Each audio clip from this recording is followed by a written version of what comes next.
Okay, so now we're going to do exponential decay.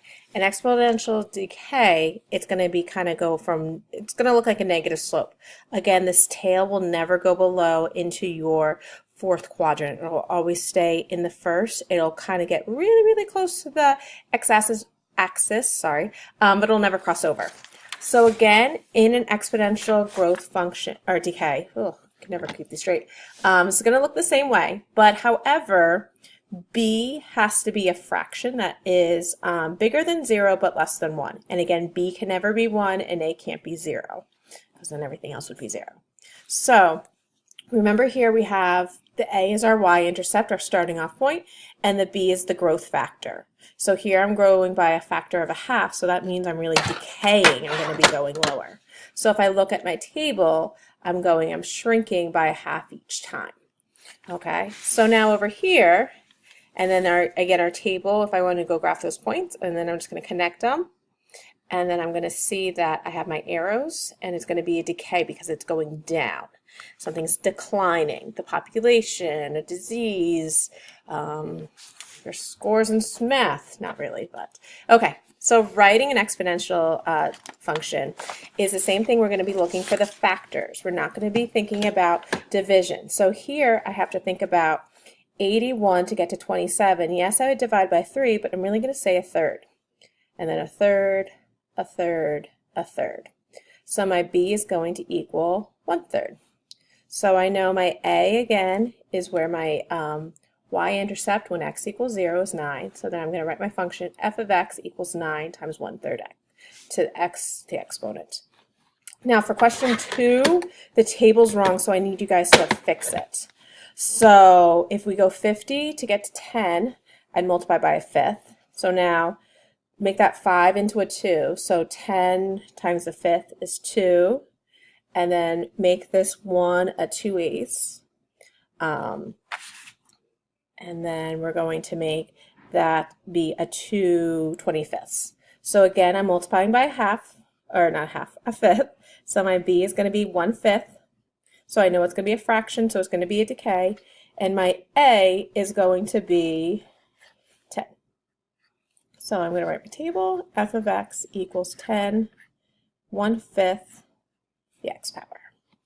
All right, over here, we're going to think about how do I multiply to get over here. So I'm going to think about, yes, I would divide by 2, but really I'm going to multiply by a half. So 12 times a half is 6, 6 times a half is 3, 3 times a half is 1.5. So I know my a and my b, so my b is a half, my a is 6, so I'm going to be f of x equals 6 times 1/2 x. Decay, that's a fraction, whatever's getting, your x is getting base of. Over here, we're going to think about what I'm multiplying by. So yes, I'm dividing by 4, or really my a is going to be 8, but my b is going to be 1/4. So f of x equals 8 times 1/4 x. All right, and now our table. So we can build our beautiful table. So remember, I'm going to identify my a and my b. My a is my 3, my b is a third. So again, I'm going to have 0, 3, 1, 2, -1, -2. Okay, and I'm going to build, so I have to go backwards. So this would be, so I have my 3 is my -1, 9. We have, oops, that's going to be way too big.